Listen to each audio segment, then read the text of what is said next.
up, everybody? Welcome back to my YouTube channel, and I've got a very special guest, Annette. So she's been in Bangkok for a couple of weeks stalking me, so I thought I'd put her on the show so she'd leave me alone about it.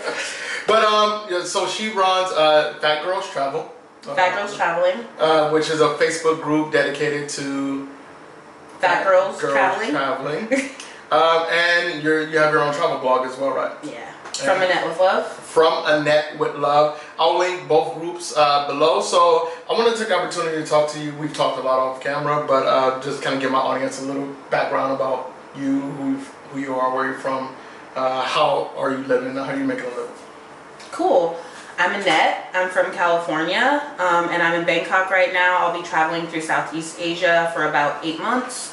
But I'm basically based in Bangkok. I'm helping out with this awesome hostel, helping them with marketing and online stuff in exchange for accommodation. And then I'm also reaching out to different hostels and hotels, reviewing things, and just traveling and writing about my experiences.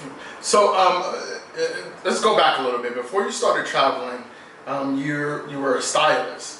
I'm still a stylist. Yeah. And I find this interesting because a lot of people ask me how they can travel the world and kind of do their jobs. Mm-hmm. So can you explain a little bit how you're traveling and still doing style? Definitely. Because you went to fashion school, right? I did. I went to the Fashion Institute in LA. I lived in LA for about 5 years. I'm currently working for an online company as a remote fashion stylist. I've been with them for almost 5 years. And so for the past, 4 years, I've been mostly in the States and working, traveling maybe about 6 months out of the year. And this is the first year that I'm just screw it. I'm going to just live my life and travel the whole time. It's definitely a balancing act, working and being accountable for that job, as well as blogging and managing a travel group. But it's worth it. I get to see the world and meet new people. And yeah, it's awesome. So you have your Facebook group, you have your website, you have your fashion styling as well. So do you feel like this is a career path that other people could follow, other people can follow if they want to travel the world, or do you think it's something very unique and hard to kind of get into for you?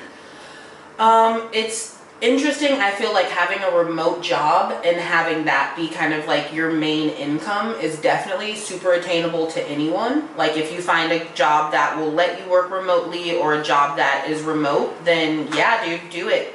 Travel the world, have your blog or write, and still be able to be accountable and have that stable income, but also hustle on the side and make some income on the side. I think that's for anyone who has the motivation and the drive to do it, because it can be, stressful, but it is a little difficult getting into styling specifically, just because I do have training. I did go to college for it, and so I wouldn't necessarily say that anyone could do it, but if you have a background in that, it's a specialized job. You know what I mean? So if you have a background in fashion, there are some opportunities out there to do fashion and to be remote. Yeah. Okay, so let's talk about travel a little bit. Now, I don't like to say fat girls. Why? It feels bad in my mouth. I like thick, plus size, but maybe I'm a little too PC now that I'm on the internet every day. But when you created this group, what was the motivation behind it? Because it's got a lot of press lately. Yeah, so basically it started as an Instagram page. I started traveling about almost 3.5 years ago. Like I said, traveling 6 months out of the year. And I would tag my pictures and use some of the major Facebook or Instagram groups to maybe try to get reshared and that kind of stuff. I wasn't really having success getting reshared and that kind of stuff. So I was like, fuck it, I'm going to create my own platform because the people that were getting reshared and featured they looked a certain way. They had a certain body type. They generally had a certain hair color and eye color. That is not mine. They don't have purple hair like skinny, me. blonde hair, blue-eyed white girls. Yeah, they don't have purple hair, unfortunately. So I decided just to create my own platform that would only feature black female travelers. Or not black female travelers, fat female travelers. And so that's kind of where it started off. I would reach out to other people that were using curvy traveler hashtags and originally ask them hey, do you mind if I share your photo on my page because I know that that word fat is kind of taboo. And sometimes I got yes and sometimes I got no. Like, just like you, some people just don't like that word, and I can understand that. I don't like it. I don't not like it. I just don't want to get in trouble for using it. Like, you can't call her fat. I'm like, but she called herself fat. Well, I just want to take the stigma out of it. I feel like everyone has fat on their body. Some people have more fat on their body. Some people have less fat on their body. I really don't think that there's anything wrong with the term fat. I call myself fat. I don't mind if people call me fat. I feel like just like black, you know what I mean? Just like woman, you know what I mean? It's just something that's general. And especially with me traveling, people call me fat often, you know what I mean? Or people will make, you know, if it's not English, they'll make gestures and that kind of stuff, which means fat. So it's like, I just need to get over it and accept it because I'm fucking fat. Like, it's fine. Yeah. So along those lines, as a big girl, you're not gonna give me a say it. I'm not gonna say it. So as a plus size woman traveling the world, I recently there was a we talked about this article that came out where a plus size female was upset that a scuba company didn't have a dive suit that was big enough for her. And it went into this whole narrative that plus size women don't have, people don't accommodate plus size women. In your travels, you travel through Europe, now you're traveling through Asia.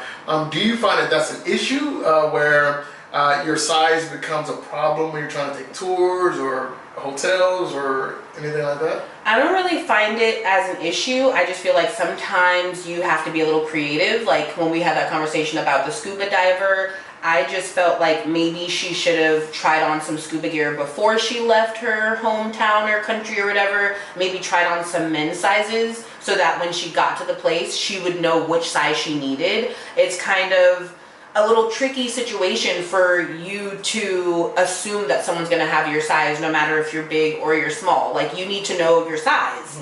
And the fact that she didn't know her size, I feel like some of the blame is on her for not knowing, like, oh, actually I can fit in a size men's large or a size men's extra large. Like, when I go water skiing and that kind of stuff, like, I need a men's size vest, you know what I mean, because I have big boobs. And I know that I need to go look for that men's extra large to fit around these babies, or I'm not going to be water skiing. Bottom line.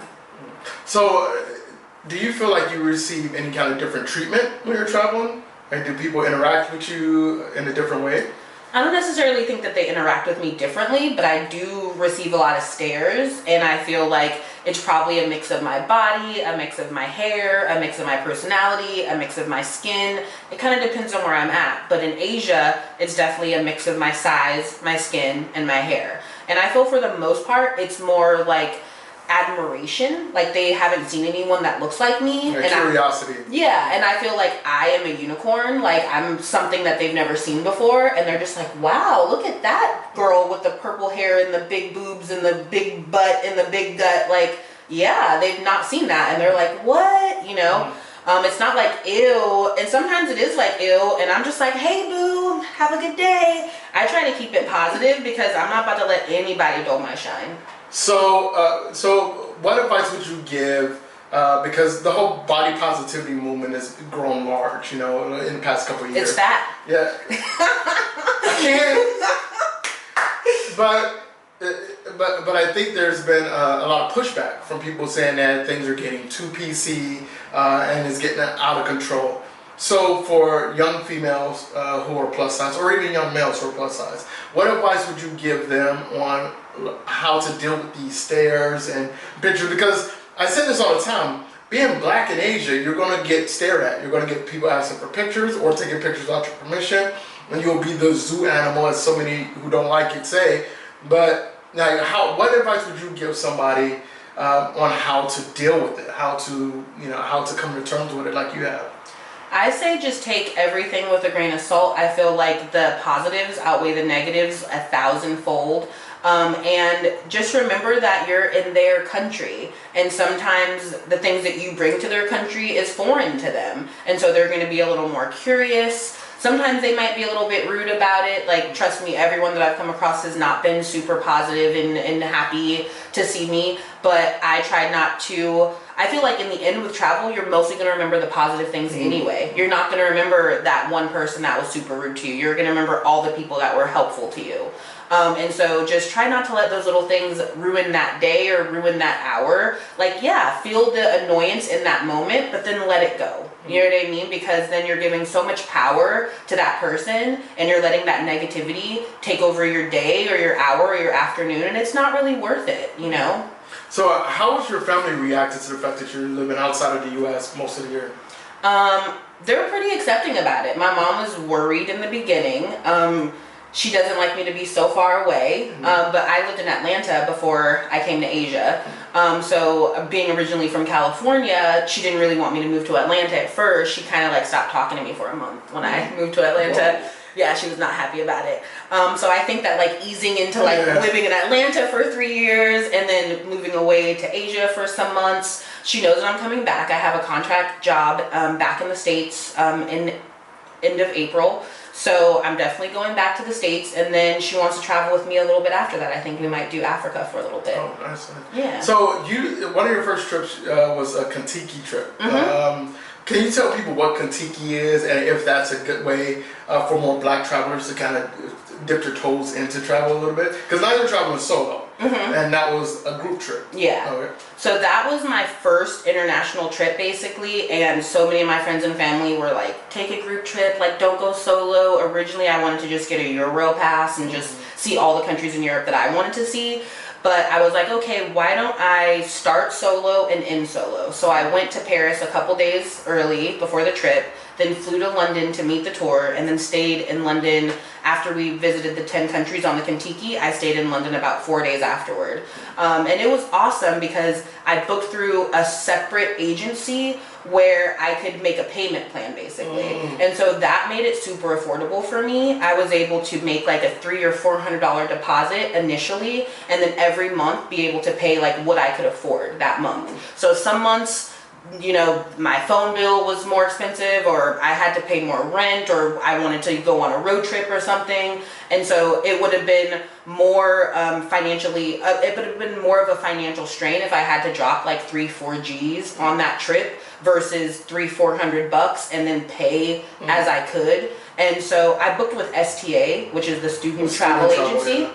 Yeah. And I wasn't a student. I was like 30, like 29. I don't think they check. No. I told them that I wasn't a student, and so they were like, no, it's fine. Yeah, don't worry about it. Yeah, because I've used STA as an adult before as well, and they didn't check. I was like, I didn't even know I'm a student. I'm like, all right, I'll take the discounts. Yeah, so you get discounts, and you can make a payment plan, and so it was also like my flight and my tour, I was able to do on a payment plan, so I feel like, especially for people in the Black community who always say like, oh, travel is so expensive and I can't afford it, it was perfect because I was able to still live my life, not be able to have to live on top ramen, you know what I mean? I was able to like eat good and still save and stack for my trip by giving them the money. 1 month it's $300, next month it's $500, next month it's $100. You basically had to have everything paid up 7 days before your flight, and it was nothing, you know what I mean? And so I would definitely suggest for anyone, especially with Europe is expensive. Like the flight alone was like $1,300, you know? Like Asia is different. Like my flight here was like $600 round trip, but like round trip Europe, double that, easy.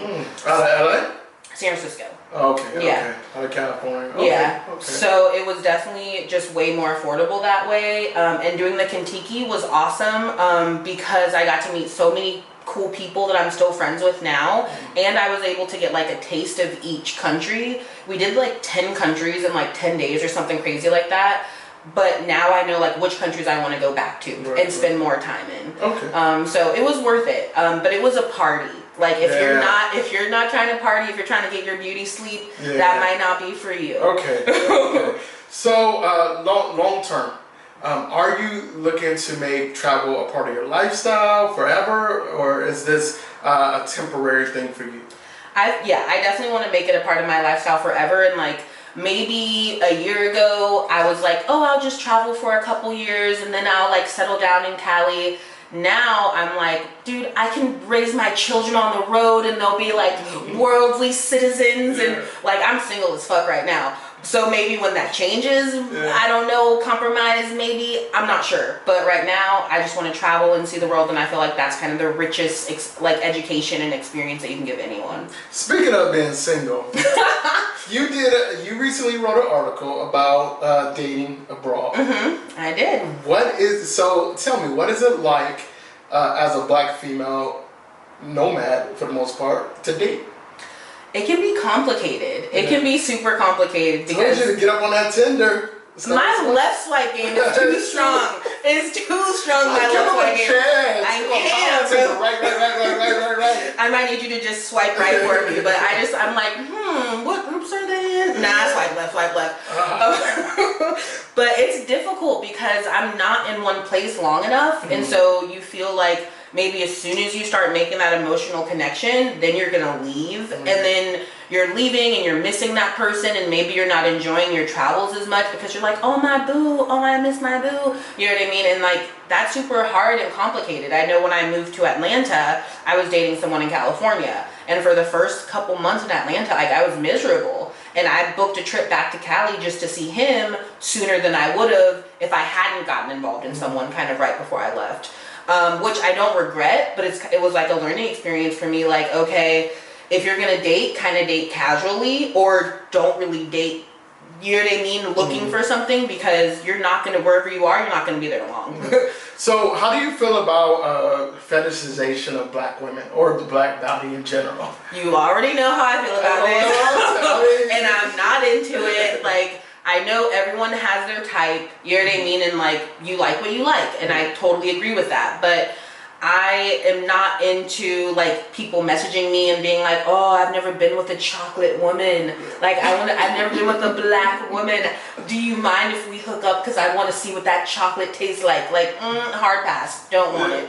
And I just think it's ill. Now, do you find that that black women are fetishized around the world, or do you find it's certain areas that it's more concentrated? I feel like it's around the world. Everywhere that I've gone, there's been people that are like, chocolate sister, this and that, you know what I mean? And I'd say cool on them, you know what I mean? And some women are into that, but that's just not me. And I'm not going to judge anyone for whatever they do, but don't come at me with that. No. So let's close out with this question. Since you've been traveling, and this trip is a long time outside of the United States, what would you say is the one biggest thing that you've learned about yourself during this block of time? The biggest thing that I learned about myself is that no matter what, I am strong enough and independent enough to get where I need to go. Like, I know that I can depend on myself and I can get myself out of any situation. I've been lost. I've been in countries where I don't speak the language. You don't even have internet on your phone.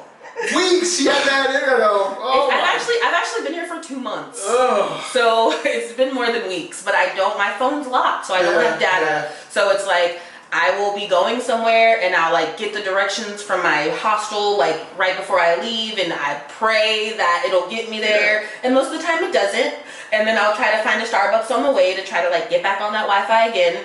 But usually I just get lost and I ask strangers for help, and I go to gas stations and ask gas station attendants, and sometimes they don't speak English, so I'm showing them the name in their language, because I'll usually try to take a screenshot of it in whatever language whatever country I'm in. And so and every time that's happened, I've ended up at the place where I wanted to be. I've not ever not ended up there. I've always found my way. And so I know that like, no matter what, no matter what's in my way, I'm going to make it to where I want to go. Good. Well, thank you so much for sitting down with me. I'll link all your websites below. And do you want to say anything to the audience before we go? Thanks for having me. Thanks for having me, Eric. Thank you. As usual, guys, leave the world better than you found it. I will see you guys in the next video. Any questions that you guys have for her, you guys go ahead and just ask them below as usual. I'll answer, or she'll answer, I hope. And I'll see you guys next time. Later. Bye.